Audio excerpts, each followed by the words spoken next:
This episode of Inside Golf Podcast is brought to you by Inside Sports Network. What's up, everybody? It's your boy, Boston Capital Toodle, Steve, on the Hold the Green podcast. All right, we are live. Tap in, birdie. All right, Carson Young is here. I bet Ludwig at 28. Let's go. I bet him at, I bet him at 25. Low sevens. I think there's some guys in here we like. Harris English at 7,300. Why the fuck would I not bet Rory?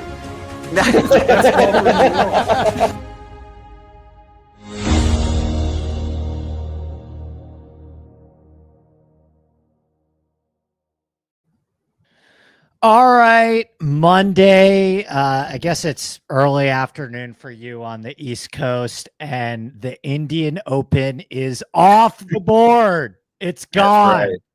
There is no India market on FanDuel or DraftKings. Actually, DraftKings, I think, is up after the last 30 minutes that we've had on the Sand Dunes in the Discord. So obviously the Sand Dunes are the lead topic of this morning for us. There's some stuff we have to talk about with the Valspar. And there's a lot that we have to talk about with the Houston Open, particularly the weather. And it's a really, really interesting DFS slate this week with Rory and Scotty at the top and no 10K range. But for anyone who's watching us who's not in the Discord or bets the DP like you, I know you're a big DP guy. What has been your reaction to all 500 plus of us at the same time hitting three golfers in the Indian Open at 400 to 1 that have the same name? That's good. Yeah. It kind of makes up for my lack of loyalty because I put my card in earlier. This is probably the first Hero Indian Open ever where I did not have an Indian on the card. So, well, I mean, now you guys got it covered. Yeah, I know you guys got it covered. So I think the unit police and the 7X sustainability models will let it slide this week if you want to add all three of the Sand Dunes at 300 to 1 plus. Yes. I certainly did. I bet them all. I'm in California, so I don't have access to the normal legal books. And I just bet each one of the Sand Dunes on a local at like 300 to 1 plus. I don't even know if those are good numbers on the Sand Dunes. I mean, Data Golf thinks that it's the most EV bet in history, I believe, at anything over like 100 to 1. So only one of the Sand Dunes has a 0.0% chance on Data Golf. So I like our odds.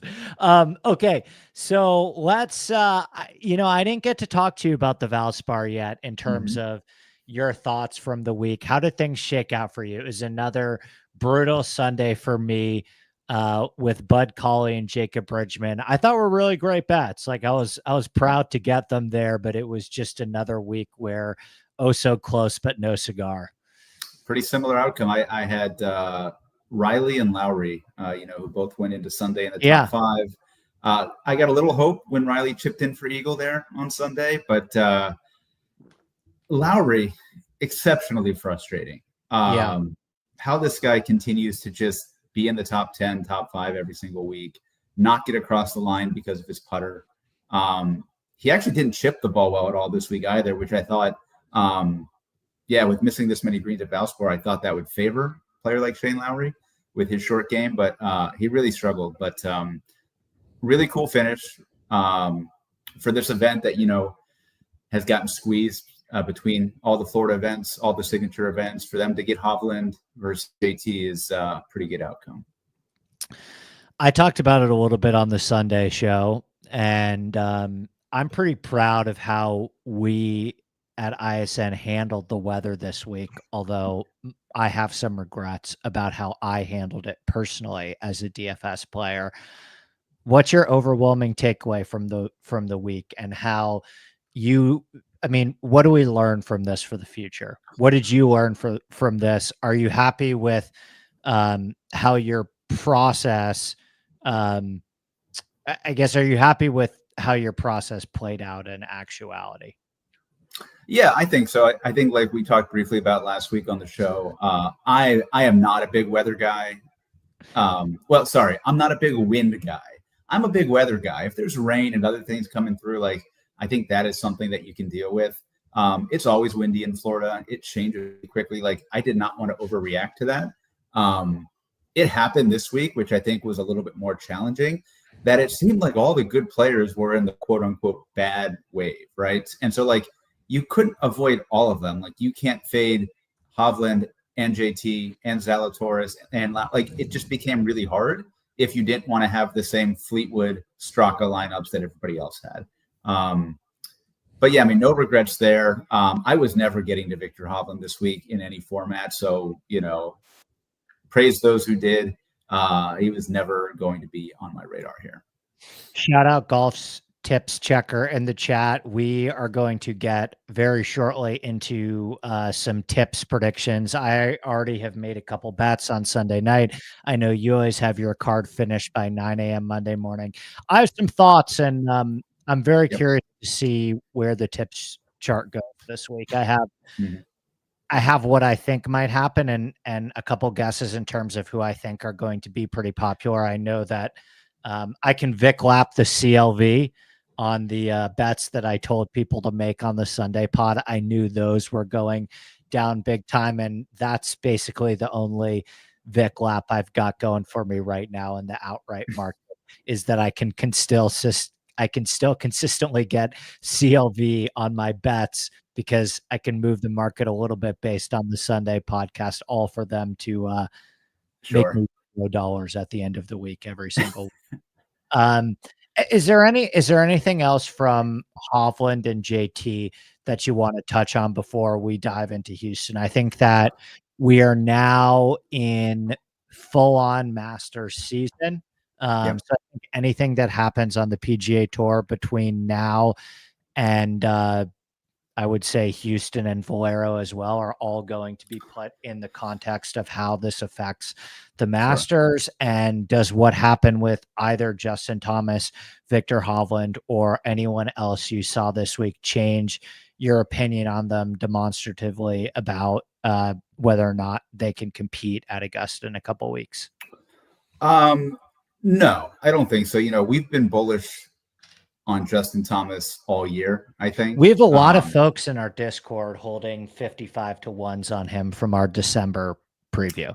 Yeah, I think all of us were very bullish on that. I think the Hovland thing, like, it sucks that he's been going into the media just explaining how terrible he is and how lost he is, because, like, we all look at this sport as a long-term form sport. Obviously, like, your results can be fleeting, but the class is permanent. Like, there's nothing wrong with Victor Hovland long term. I'm still very bullish on it. I don't think Augusta necessarily is the best course for him. I know that you might disagree because I don't. I like. Okay.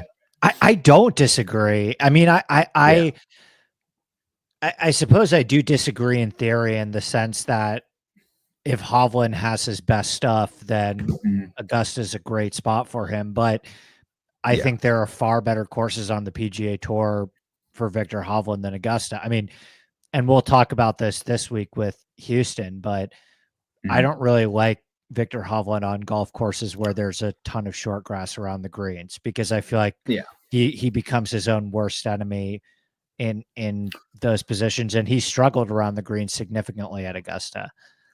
Yeah, and look, I mean, he could top 10 every major he plays, right? There's no doubt about that. I think, like, when I think Victor Hovland, I would still say number one would be he's a U.S. Open type player. And then number two is probably an Open Championship. Just there's a lot of variability there. But I think I would have him probably winning one of those two before the Masters. I know that Hovland was the last man standing on Sunday, and you could post in the chat if you guys significantly disagree with me. This is a good question I would ask everyone in the chat. Hey, Kyle, good to see you, buddy. We already hit our sand dunes quota, unfortunately.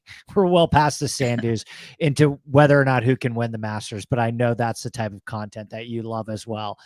I would take JT over Hovland straight up at the Masters right now. Yes, I would agree. I think so. I think the market will reflect that as well. What's Hovland down to? 50-1 at the Masters, 40-1 at the Masters. Lower. Yeah, I mean, I saw him as low as 30. Yeah.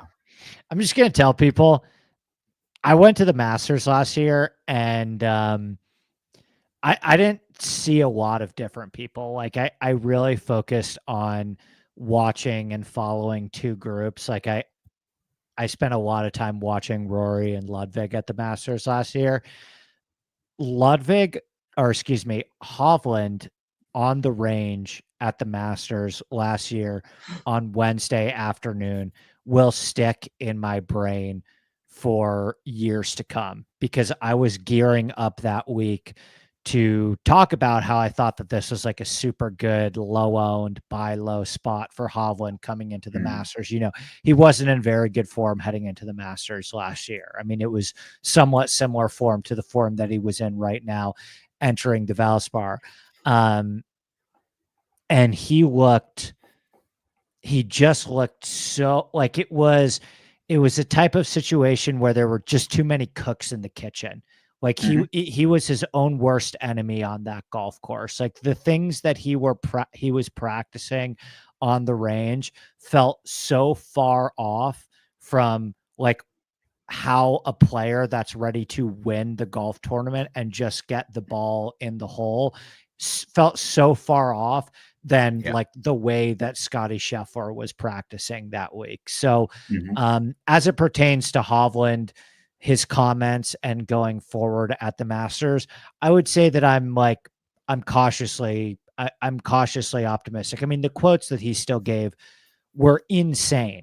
I mean, he literally, did you hear the quote that he gave Rappaport where he was like, I didn't know where the golf ball was going on the final approach shot. My swing thought was lag the body and try and time up the hands.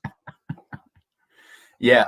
And I mean, he started this, you know, I mean, like we heard a lot last week, but even earlier this week, he was saying the same stuff. Like, I'm starting it here. It's going here. I don't know where the ball is going.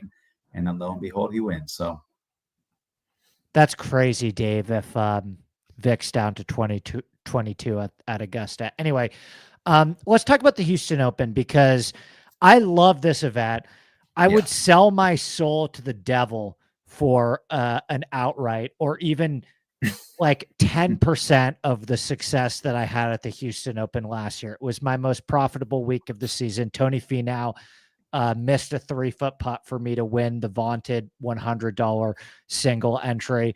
And I would cut off several limbs to have a week like that in 2025 again. So talk me through your thoughts on this golf course and what you're seeing early with the weather, and if there's anything you want to add to a lot of the opinions that I shared on the Sunday pod. Yeah, I mean, not much. Again, I'm not much of a weather person, especially this early in the week. But it's Texas, so you definitely have to look at it because we've seen some of the biggest wind splits ever on the Texas swing. So certainly something to watch out for. Even if you don't believe in weather, like you should stack some tee time. So, but yeah, I've really enjoyed this course the last few years. I don't know. It's a great golf course. I'm a huge Tom Doak fan. So the fact that this and Renaissance Club are the only two Tom Doak courses we consistently get on the PGA Tour, I think it's probably the most underrated golf course on the PGA Tour. Yeah, I mean, pretty forgiving off the tee, pretty wide open. It's got some challenging iron shots, a lot of around the green, off the short grass, which I'm sure you support, is just way more interesting and way more challenging for these guys. And I think it gives you like, that's my skill set. I want to see off the tee. I want to see bombers this week, and I want to see guys with good short games. You have to putt well, but I don't think it's very predictive at this course. You just got to make putts. But yeah, very interested. And I think building teams is going to be very interesting because you have Scotty and Rory. And then you have a lot of guys in really, really good form that are priced at their peak. So very interested to see what people do this week. Yeah, I'm not going to add anything on the golf course. If you want my thoughts on the Houston Open, I did a Sunday pod on this. I think I said the word overseed like 79 times in that 1 hour podcast. So but what I didn't get to talk about is my opinion on Rory versus Scotty this week. So, if you want more in-depth thoughts on the golf course, I have a 3,000 word plus article up on InsideSportsNetwork.com, as well as the Sunday podcast that is live on YouTube right now as well. I want to talk to you more about Rory and Scotty because I didn't get to really cover my opinion on either of those two players in the Sunday pod. We have Scotty at 12.7 and we have Rory at 11.7. And then there is a massive gap before we hit JJ Spawn and Aaron Rye. So my question to you this week are you a Rory guy? Are you a Scotty guy? Are you a neither guy? Are you a both guy? I am not a both guy. I will probably be a Scotty guy. And again, me too. Not a whole lot here other than the fact that as you look forward to Augusta, which is the context that you need to view this in, one of those two has things figured out. And it's very simply here because he wants to play golf. He's going to be working on certain shots for Augusta. We know that already. Versus Scotty, who's going to be focused on trying to win this golf tournament. And I just want for me, that's enough. I couldn't agree more. And the only thing that I would do to add to that case is I remember last year, Scotty playing the Houston Open, basically just as his Masters prep, right? Like he really had nothing to prove at that point. He had just won the API and the Players in back-to-back weeks, and he was going for winning his third tournament in a row heading into the Masters.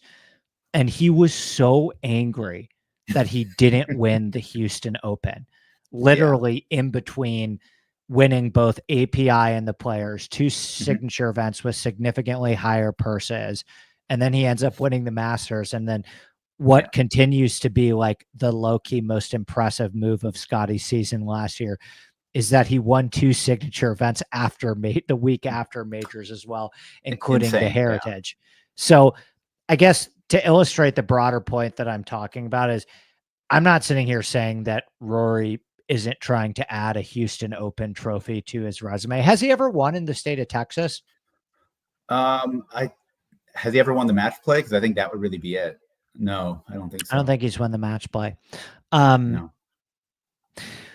But as it pertains to Scotty, if we are talking about the unquantifiable, I think this is like sneakily a pretty important week for Scotty. I really do, in the sense that I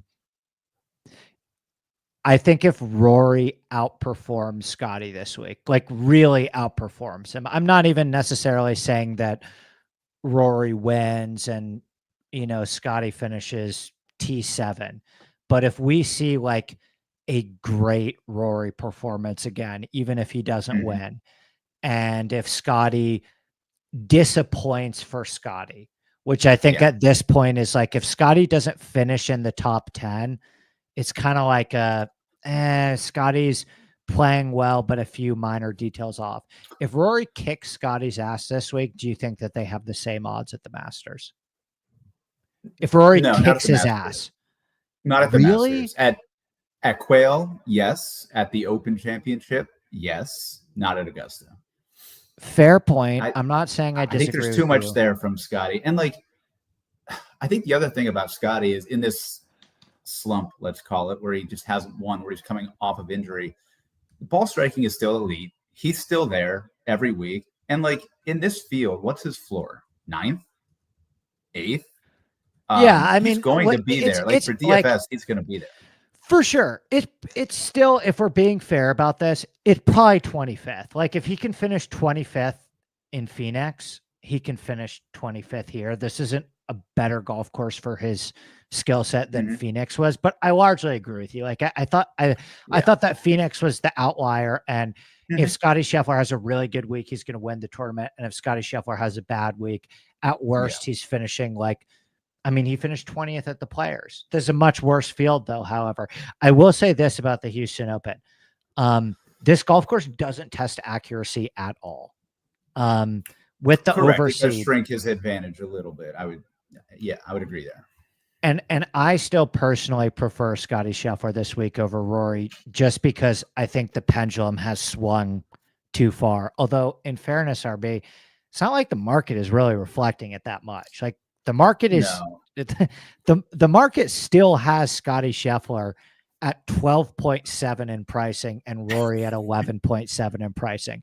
So if you're of the opinion that right now, this year, Rory is just a better guy than Scotty, which I'm not, but you have enough evidence at this point to make that case.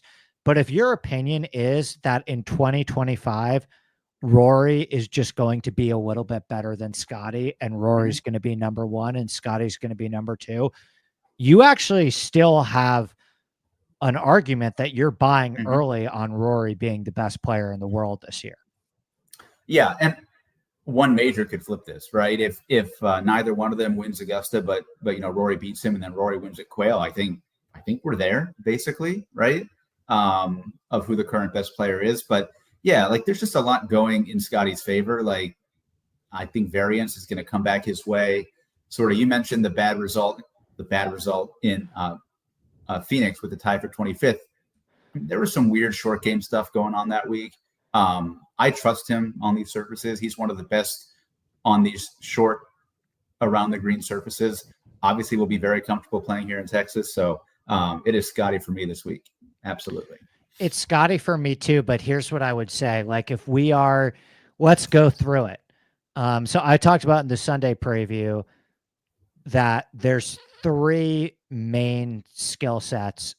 It's almost actually the way that I would break it down is a like 2 and 2 either or. Like you either need to be a bomber off the tee or an amazing long iron player. And you either need to be awesome at chipping off of short grass or a really good lag putter. So if we go through those four things, power off the tee, Rory or Scotty?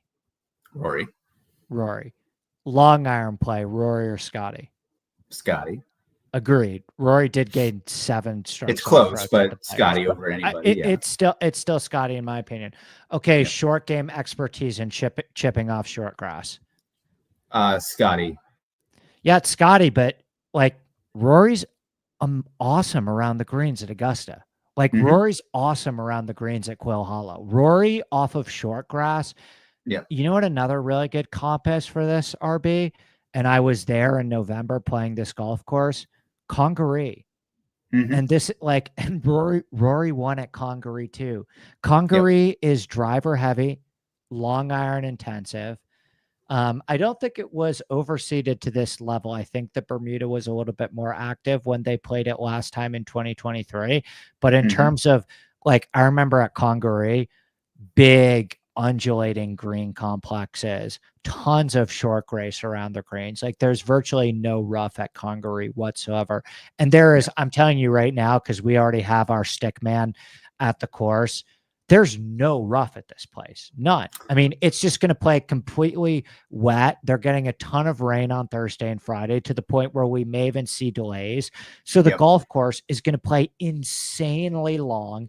It's just going to be, carry distance and apex height's going to be massive this week. And it's like, these are the golf setups that Rory dreams about. And I don't, I'm not comparing this to a major, but Data Golf, in their course comp ratings had this closest to Pinehurst number 2. And so I think they're on the same wavelength with, it's just not going to play as firm as Pinehurst, but I largely agree with that. And then putting, lag putting. Who's better lag putter, Rory or Scotty? It's probably Rory, right? Probably Rory. Yeah. I mean, neither one is great, I would say. But yeah, probably Rory's putted really well in 2025. Well, I think, when you talk about that inside 8-foot range, Scotty is just a complete mess right now. So I don't trust him there at all. Yeah. Shout out Davis Thompson, 9th at Pinehurst as well, by the way.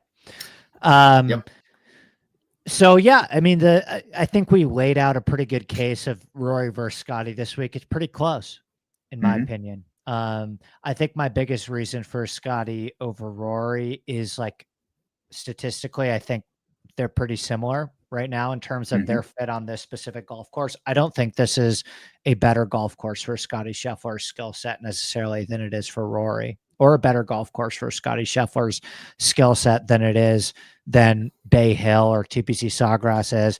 But he does have experience here. He's seen the golf course a couple times. Rory's never seen the golf course before. Scotty's played really well here before the overseed and after the overseed as well.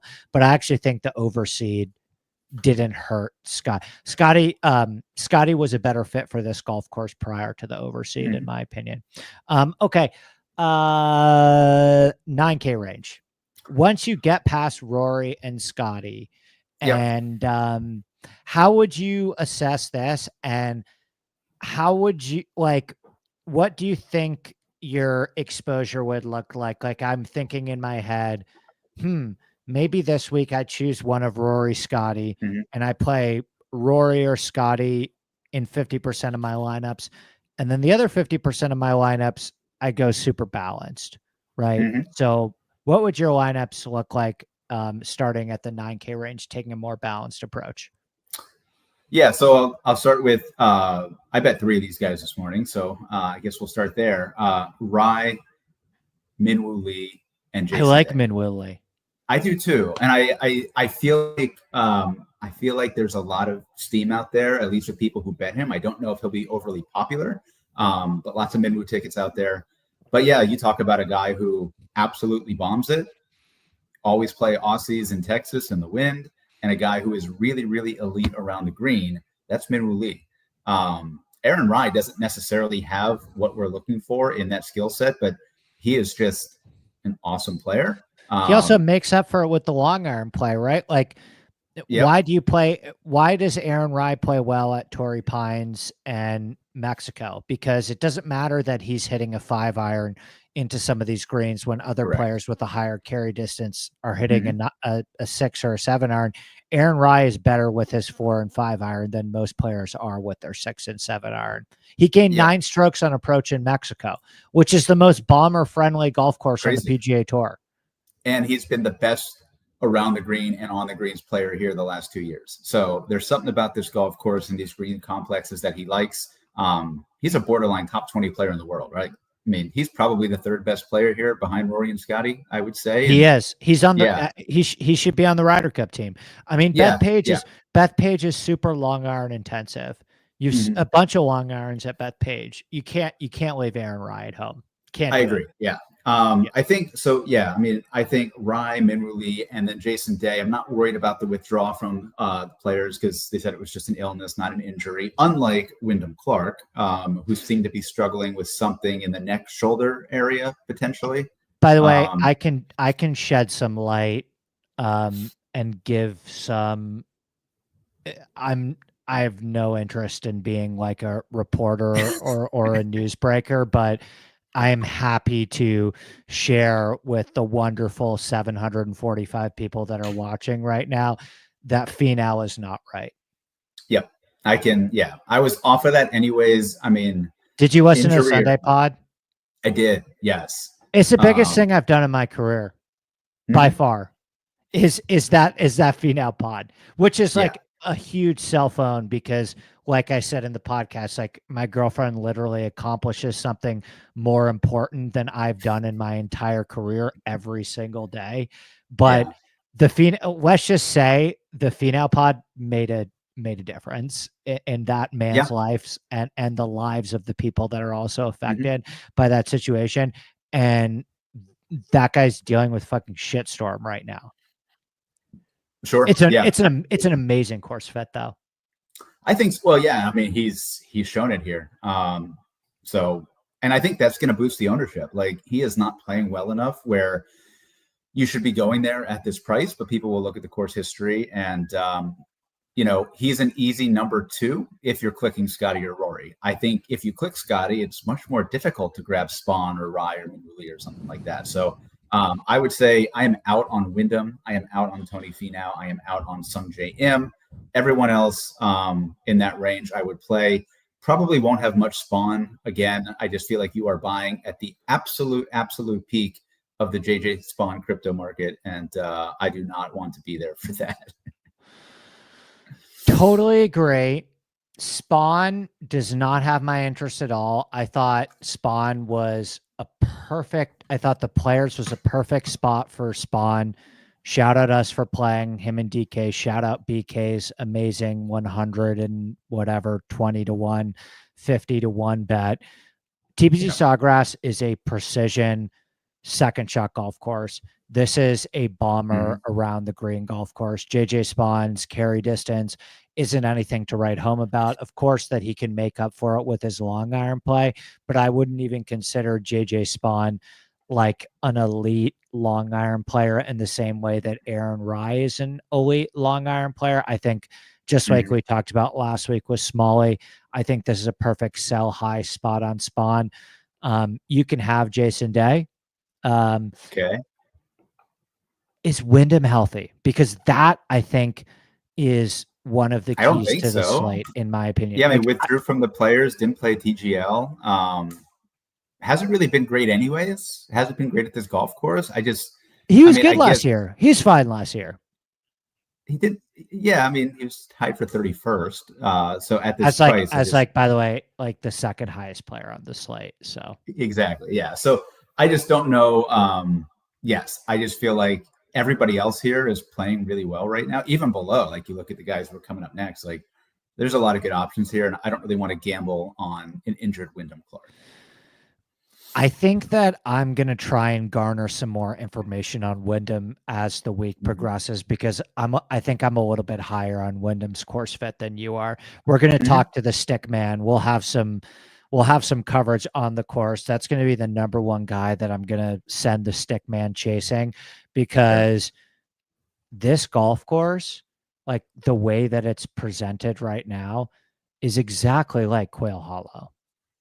Like with the overseed, it's exactly like the overseeded version of Quail Hollow to a T. I mean, even visually, like look at how green this golf course is now. Look at how long iron intensive it is. Look at how bomber friendly it is.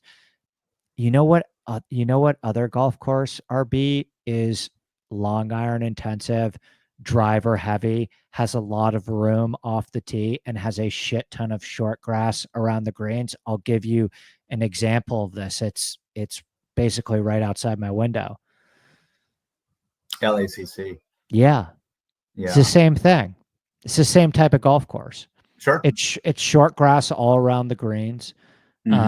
Super long iron intensive, super bomber friendly with a low miss fairway penalty. I just don't know if I just don't know if 2023 Wyndham Clark exists in this new world that we're in. So fair counter.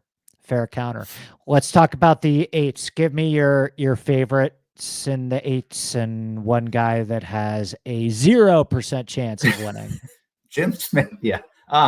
Lots of good options here. I think so. I feel like everybody who plays Scotty is going to grab one of these guys next. If it's Jaeger, if it's Michael Kim, probably Jaeger is going to be very popular this week. So I think it's a great opportunity where you can make these pivots. I mean, I like Thomas Dietrich for this golf course quite a bit. I like Taylor Pendrith, although the results haven't been here. I am still a believer. I like Taylor Pendrith for this golf course. I'm considering betting him, RB. I saw a 60 this morning, which is Rivers had a 60 this morning, which I was jarring. Yeah, is it still there? Probably, yeah. I can check now. I'm at the point with my outrights where I have such low confidence that I know that I could build a card every single week that's going to beat the market, and that is going to give me guys with a chance to win on Sunday every single week. I have 0% confidence that my guy will be the last man standing. So I'm kind of just at a point where it's like, I'm going to do the thing that I've always done that allowed me to win 30 units in the outright market last year, which, by the way, I'm like 10 weeks away from giving all of it away.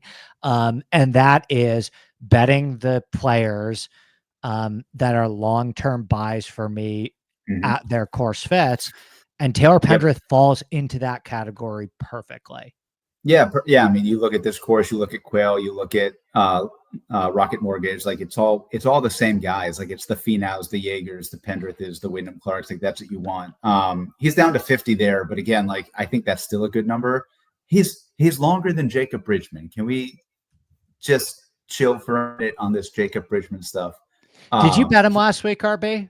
No, I had 0% and got absolutely boned.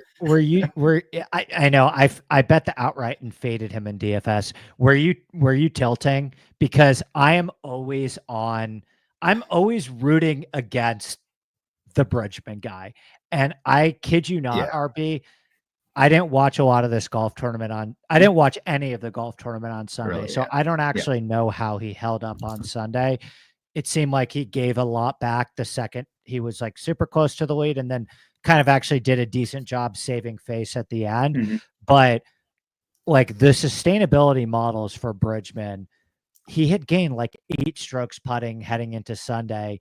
And I'm never on that guy. Like I'm always tilting the shit out of that guy. He was basically neutral ball striking. He lost strokes approach and was the highest scorer on the slate. As a non-winner, which tells you like he pretty much made every putt from 12 to 25 feet all week. He missed some shorties, but yeah, when I logged in on Thursday morning, through 16 holes, he had gained 5.8 strokes gained putting. First day. I was like, oh, he's so bad. And like, that was the joke I was making. I was like, I feel like the best case for Bridgman winning is that he's the guy at the top of the leaderboard that's most like Peter Malnati. Yeah, I mean, and like he didn't have a top 10 last year, right? No, not one. He never won on the Korn Ferry Tour when he came off. So like, yeah, there's certain people that I know are not going to win, and Jacob Bridgman. So he would be the fade this week for sure. There's no doubt about that. In terms of like outright winners, again, I have no place for Alex Smalley anymore. He has just shown that he will finish 12th or 9th or 18th, but that's it. That's what you're getting from Alex Smalley. He could be winning by 4. He could be down by 4. He is not winning. So Smalley out, and then something's still wrong with Sahith. He was a little bit better last week to an extent, but he's not close to winning either. So no interest there. He has played well at this golf course before. Mm-hmm. I needed to hear that on Smalley because, like I said, I want an outright like more than I've ever wanted anything in my life right now. And Smalley is a phenomenal course fit, in my opinion, and in a phenomenal buy spot. But am I going to feel like I have a chance if he's 3 back heading into Sunday? I don't know. He hasn't shown a lot of evidence. He had closed the door. He essentially had 6 straight weeks where he was between 10th and 20th. Like that is what you're going to get from Alex Smalley. So. Yeah, the thing that I would say about Smalley, though, is like for me, it's always golf course dependent. And last week, we talked about how perfect sell high spot on Smalley. Mm-hmm. One of the biggest developments for Alex Smalley that has allowed him to essentially finish 10th through 20th every week this year is he's just developed like a nasty fucking short game. His short game numbers have been off the charts this year, and he's played well at Houston in the past. Shout out Duke. So he's probably my favorite 8K course fit outside of Taylor Pendrith, but you're right. I think a good buy number on Smalley is 60 in the outright market. Yeah. Does that, and I don't think, and I don't think there's any out there. I think he's going to settle in that 40 to 45 range. Course fit's too strong. Yeah. That's a bummer. I thought that you may have gotten a little bit of a buy low on him coming off a miscut last week. Okay. Give me your Grazerman thoughts. The worst bet in data golf history. He's getting closer to where he should be priced. Probably still $400 or $500 too expensive here. I don't know. Like he bombs it and he's got a pretty good short game. So like, I guess that's what we want here. He was really atrocious at Sawgrass, a little concerning there, but also it could just be Sawgrass. Weird stuff happens there. Lost 7 on approach, but 2 rounds at Sawgrass. I didn't do a deep dive on this. That could easily just be 2 bad shots. Yeah, and like played really well here last year, albeit skewed by elite putting and around the green play. Like he was pretty much neutral ball striking. But I don't know. If he's going to be low owned, like I think that's what this range is about. If you want to pick the 3 lowest owned guys, which will probably be him, probably Siwoo, and maybe Sahith, and like you just want to play those 3 because they're low owned, fine. But I am not a Greaserman guy at all.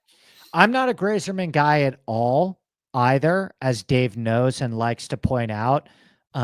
He definitely won't be a bet for me this week. I have not crossed him out in black ink in DFS if the ownership is low and it makes sense with my builds. I think this golf course does make sense for him. I will give Dave that. It should be low owned. Yeah, I think he'll be low. He's not jumping off the page for me statistically, but does he fit the very baseline like narrative that I'm looking for, where his carry distance is super high and he can get crazy hot with the putter? Like he has honestly, like I'm probably getting way too deep into this, but the golf course at Duke is a lot like this. No, I'm dead serious. Like the Washington Duke golf course has these like giant overseeded Bermuda greens with a ton of short grass everywhere around the greens. And it's just insanely driver heavy. Like the golf course at Duke is super driver heavy. You're just trying to push your Alex Smalley narrative again. I know. But I was trying to give an explanation of why Greaserman and Smalley both maybe have played well at Houston. So yeah. No, for sure. Okay, 7K range, huge range. Who's the chalk? Who's the worst play on the slate? Do you want to split this into uppers and lowers, or just go through the whole 7s here? Because it's a big ass range. Yeah, let's do like 7 minutes upper, 7 minutes lower, 7 minutes 6K range, and get out of here in an hour. There we go. All right, so yeah, a lot of options here in the upper 7s. We finally get Ben Griffin back after he took a week off. Finally. No, he played last week. Oh, sorry. What week did he take off? He didn't take a week off. He's just been missing cuts now. Oh, he missed cuts. There we go. All right. I didn't even know he played. I didn't even know he played last week because he missed the cuts. So, all right. Listen, all right. Then I'm out on Ben Griffin. Ben Griffin, I've been hammering this. Ben Griffin's been the easiest fade on the board for a month. Yeah. Like just stop playing golf, sure. man. I'm not playing him until he takes a week off. It's a stand. I agree. Taking. Yeah, I mean, I agree. I think so. I think the next 2 names really interesting: Taylor Moore and Joe Highsmith. Moore has been playing solid all year. He finished runner-up here last year, I believe. He'll be popular. If you asked me what Taylor Moore was good at, I wouldn't know how to answer it because he's long enough off the tee. He's a really good putter usually. He has some really good spike iron weeks, but like I don't know how to categorize. He does have a pretty good categorize him. Yeah, he's interesting to me. I think Joe Highsmith continues to play great. I love this golf course for Kevin Yu, except for the fact that he can't chip. So a little problem there. But yeah, I think Moore and Highsmith will both be fairly popular. I bet Jake Knapp. I don't love it, other than there was no reason why he should have been 100-1 last night. He has been playing incredibly well for pretty much the whole season. I'm willing to overlook what happened at Valspar, where he was in the bad, quote unquote, bad wave stack and on a golf course that did not suit him very well at all. So he's very interesting to me. And then I think the models will continue to love Kurt Kitayama for reasons. Just don't. I'm not even giving, including your model, by the way. And I will. Yeah. And he doesn't deserve our time. I actually thought about doing like a big spiel on my Sunday podcast about why you have to model for long-term proximity and why this is the exact same way that, like, I'm not going to say by names, but the people that I respect in the golf modeling space that basically don't use strokes gained and create their own metrics based on long-term dispersion plots of tee shots and approach shots. You have to model for long-term proximity. The results that you're going to get modeling with short-term proximity is going to be 100 times more wonky. I have 5 years of trial and error with this. Winning money long-term in the golf betting and DFS space, you have to model for long-term proximity. And Kit Katayama has just figured out how to be the guy that is like one of the best middle to long iron players in the world, but then also makes eights all the time. He's got the spike shots. Like he'll hit up to 4 feet. Yeah. He's got the spike shots, but he also makes, it's not a situation of him and we're already spending way too much time on him, but I'm blaming you because you made me fall into this trap. It's not even like he makes dumb mistakes in 3 putts. He makes more triple bogeys than I think I've ever seen a player on the PGA Tour make. Like, he makes big numbers. And big numbers, as you know, with DFS, big guys that make big numbers and a lot of birdies somewhat break modeling, because the big numbers are not going to be able to, they're not going to get picked up in data. Like, data isn't going to think those guys are as bad if they make more birdies than they make big numbers, but their score is going to look so much worse than a guy who just makes a bunch of pars and bogeys. Yeah. And this is just a very quick sort of raw stat on it. But if you just want to look at who made the most double bogeys last year on tour, the top 4 names: Cameron Young, Alejandro Tosti, Gary Woodland, Cameron Davis. What do they have in common? We find excuses to play them every week. And Knapp is on that list, and Riley is on that list. Wyndham Clark is on that list, because all model guys. What we like to do. Yeah, this is what we like to do in the model. So out on him. The only other guy here, I think we have to mention Davis Riley. He is certainly overpriced, but clearly has found something from the depths of despair on a golf course that should suit him really well. He won a Korn Ferry Tour event in Texas, plays really well in the wind, is 3 for 3 in top 30s at this golf course. Anybody betting him now at like 66-1, you can F off, because that's incredibly stupid. Anybody who is in that 125 to 250 range that we got last night, you are in the right zone. So we'll be in on Riley in some capacity this week. CLV Merchant stand up. That's the big benefit. It's the big benefit of the Discord. You know, we're at a point now where, you know, there's enough girth in the Discord that I'm telling you right now, the guys that we say on the Sunday pod are going to move down. They're going to move down. Davis Riley. I don't see the Davis Riley thing as much as you guys do, to be honest. I was not part of it last week, and that was back call. No, it's back call by me in DFS. I mean, the guy finished 7th. Yeah. He was a good play. Like, it was a bad read by me not really including him in my pool. But I'm certainly not. I'm not going to be hopping on this week at 65 by any means. For me in the 7s, I really like Taylor Moore, as you touched on. He has a lot of Texas ties. I do know that. It is an overwhelmingly red state, without diving into the specific demographics of Houston. I mean, he still checks the binary red or blue state box with Texas. Played really well last year. He chipped really well last year, which is something I look at a bunch.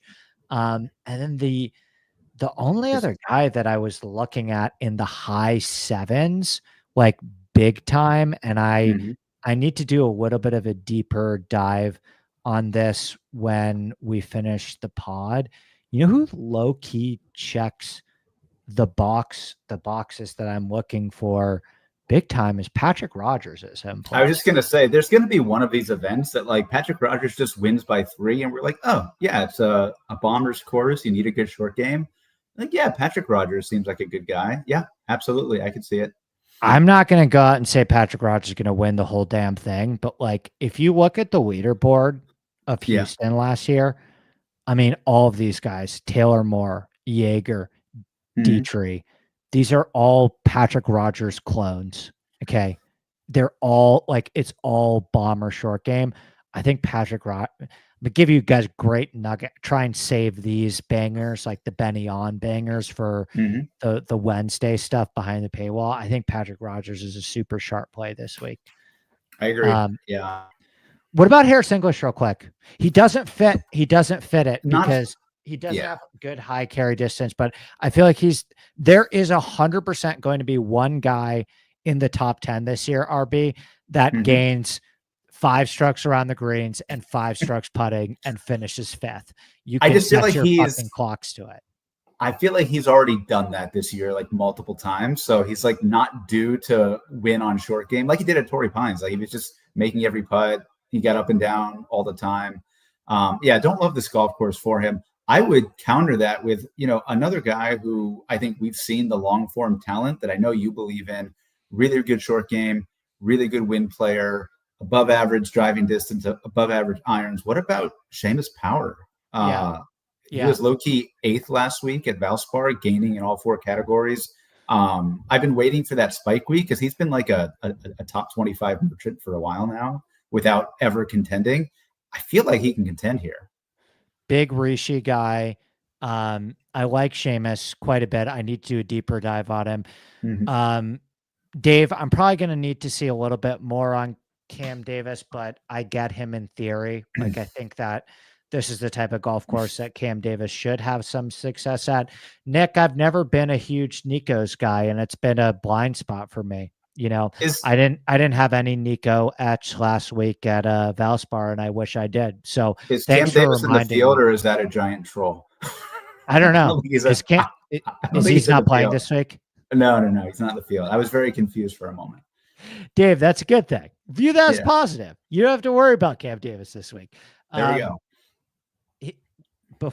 I do like Cam Davis in theory at Augusta.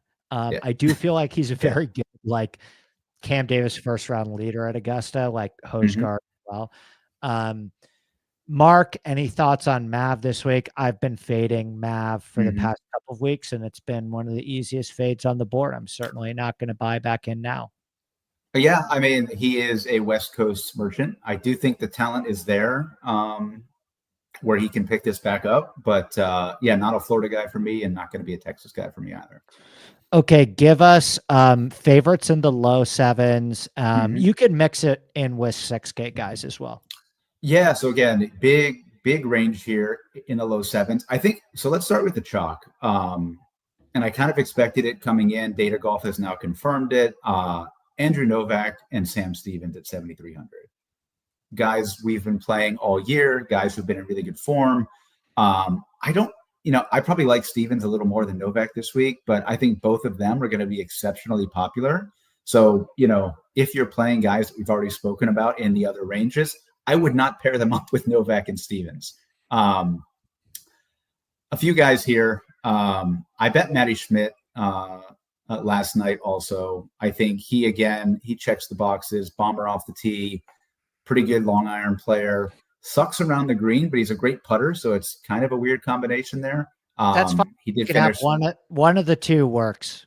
Yeah, he finished tied for 21st here last year. Just feel like he's a talent, and he was like 170 to 1. So I think that one made a lot of sense. I've bet him 2 weeks in a row. I didn't bet him this week, but Victor Perez still going to be in play. Again, I just believe in the talent. Oh, dude, I love that. I meant to ask you about Victor Perez because I'm not a huge Perez guy, and my numbers love Victor. Kind of just does everything well. He is long enough off the tee. He's a solid iron player. He's a solid putter. Very quietly, he was 18th at PJ National, Then he withdrew at the Players before he started. It was just an illness. And then tied for 22nd at Valspar. But he was like up there for a while, sort of in the top 10. He finished tied for 17th here last year, gained in all 4 categories. So like, I think there's something there. I could be completely wrong on this and confusing him. I was going to say, I think he went to school around here, but I believe I'm confusing him with someone else. So I'm not going to go there. Anyone else here? I heard some Woodland stuff. I like Woodland this week. Yeah, but again, like, what's the upside? Yeah, like, you want to play him, fine. I think, a top 20, top 30 is definitely doable, but I would not go. I would not go beyond that. Yeah, that's really it. I think there's a lot of guys here who are not the right course fit for me. Like Max McGreevy, I feel like is going to come back to earth. Ryan Gerard is going to come back to earth. Nico can't play Nico. He's got to miss a cut, man. It's killing me. Wait, are you talking Nico Etch or Hojgaard? Because I actually like Hojgaard. Etch. Yeah. We can play Hojgaard. I like Hojgaard this week on the bounce back. He definitely fits. Yeah. He was like kind of chalky in DFS because he was on the right wave. So I faded him in DFS, but I bet a matchup on him against like fucking Bo Hostler. And I lost the matchup. Isn't that the worst? I don't know if you're a matchup guy, but there's nothing worse in matchups, in my opinion, when you bet. And listen, I have nothing to complain about. Like, I literally cashed a matchup this week on Rico Hoey over Chan Kim when one guy finished 100th and the guy that I beat finished 120th. But Beautiful. The thing that bothers me the most on matchups, because that's still historically the best market for me, and especially what is going to have to continue to be my bread and butter if the outrights can't come through for me anytime soon. But the worst is when you bet a matchup on a guy and he misses the cut on like the number, and then the guy that you lost to finishes DFL of all the guys that made the cut. And it's like, my read on Hostler was right. Hostler fucking sucks. And he shot plus 10 over the weekend, but you ended up losing. So anyway, I will tell you right now, I will give you my early leans for the low 7s, high 6s. What about Damon? Great course history. Good course history. Course history trap. Pre-overseed course history. I was gonna say, not a good course fit. Overseed didn't help him. Don't trust the short game here at all. Yeah, Damon might be a pre-overseed course history trap. Yeah. Chuck Hoffman, WD always, last week. Yeah, always plays in Texas. Not really this course. Again, he needs to have a short game or a putter, and he kind of has neither. Good so point. That's a little concerning here. But I did look at him. I think there's a ton of options here, especially high 6s, and like there's a few deeper than that. But like Ryan Fox, elite course fit. What happened with him over the weekend? Because we all loved Ryan Fox last week. He was a big ISN play. We talked about him a bunch on the Sunday show. He was literally one back. Like he was nuking on Thursday, and he just slowly fell apart over the weekend. What did he finish? He did tied for 47th. No, he had a really bad Friday, Saturday, putted well on Sunday, but the ball striking just sort of fell off. It's a weird course, right? Like you can get in a lot of trouble there. So, but like you talk about a bomber who has some short game, and I believe in the talent. So like, I think Fox makes a lot of sense here.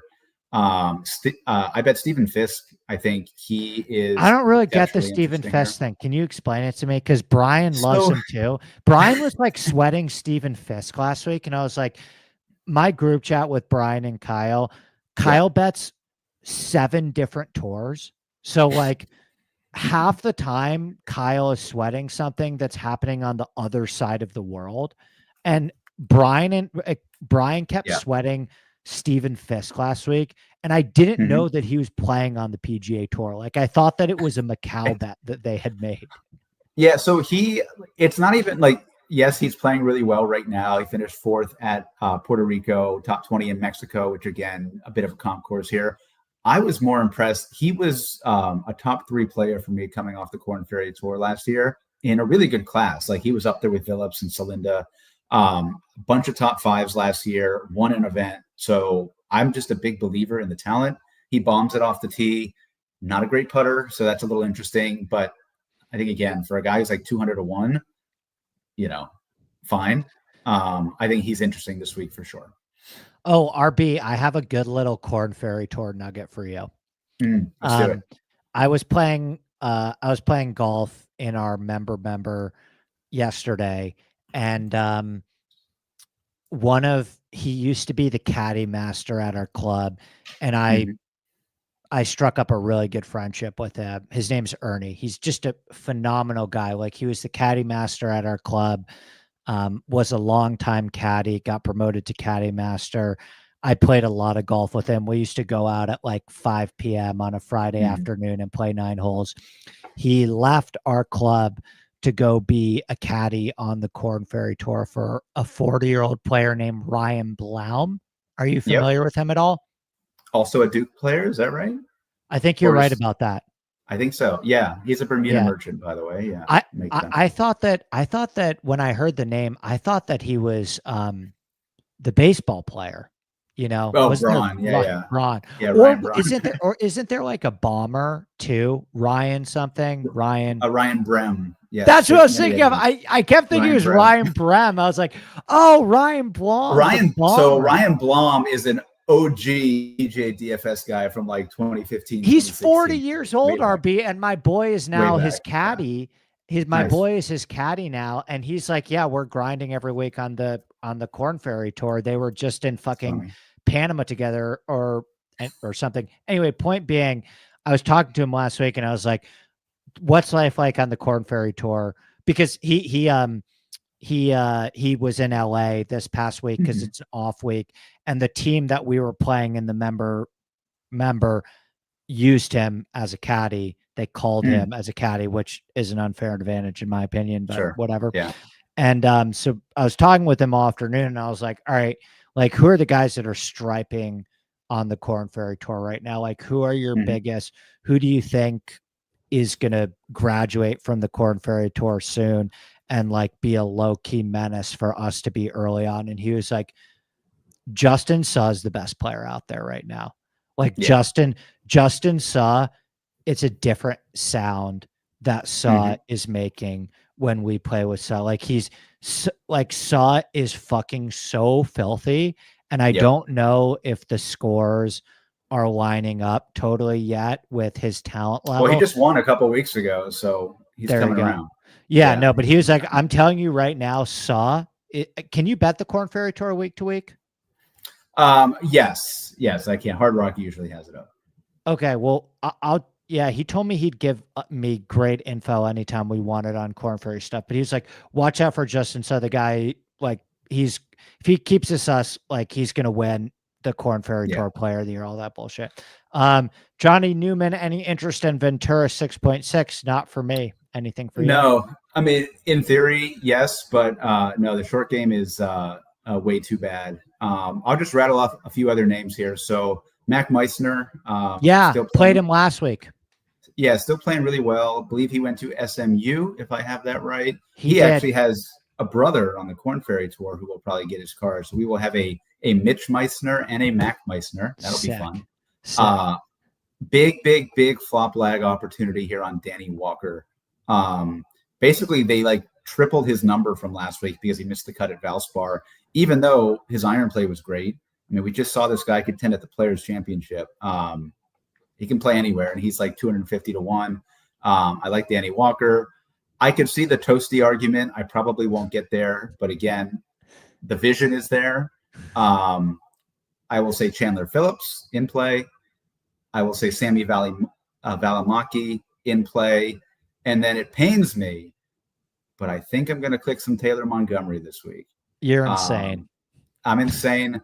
I saw enough that, like, look, he's 500-1. He's like 6,500. We know that he could win an event with short game alone. Like, we've seen him be very, very close to that just on putting and short game. So I will gamble here on a course where you can spray it off the tee, which he enjoys doing. So Taylor Montgomery, very deep DFS play this week. I hate being a data golf shark and agreeing with them too much, but I believe that data golf likes him as well, because this was actually the guy that my numbers like the most under like 6,700, and that's Cagely. Yeah, I don't. It's interesting because he's shown some signs, but then he has some really bad weeks too. He does. He fucking terrible weeks, dude. Like, terrible weeks. Yeah. Cagely's won twice in Texas. Yeah. I mean, it's the Bunny Ranch. Does it count? I guess. Nah, he's also missed 5 cuts in a row, so I don't know. Yeah. Most EV bet on the board though. But like, yeah, like any of those guys, like when you get to these golf courses with like the long iron play with some variants, like KH Lee, you look at Luke List, like if Luke List was 9th this week, would you even notice? Probably not, right? Like Adam Svensson, like he is probably the best player down here long term. He's just struggling right now. So I think there's a lot of ways you can go. I would recommend staying away from a Scotty Yeager Novak build. I think that would be my overall advice this week, because I think that's the type of build that you're going to see this week. Who's the highest owned on the slate outside of Rory and Scotty? And what do you think Rory Scotty ownership is? Who's higher owned, Rory or Scotty? Scotty higher owned still. I don't think we're going to see 40s this week like we've seen. I will say Rory at 28 and Scotty at 31. I think it's close too. I agree with you. Yeah. It has to be close. In terms of like highest on the slate, I feel like it's probably going to be. Don't underestimate the ISN power with Aaron Rye and Davis Thompson. Yeah, I was going to say it's going to be in that range from like Rye to Yeager. It could be Michael Kim for all I know. Like any of those guys from like Yeager to Kim. I'm so angry he made the cut last week. I know. Yeah. I actually kind of like him. I actually kind of like him this week more than I liked him last week. I think this is a better golf course for him than Valspar.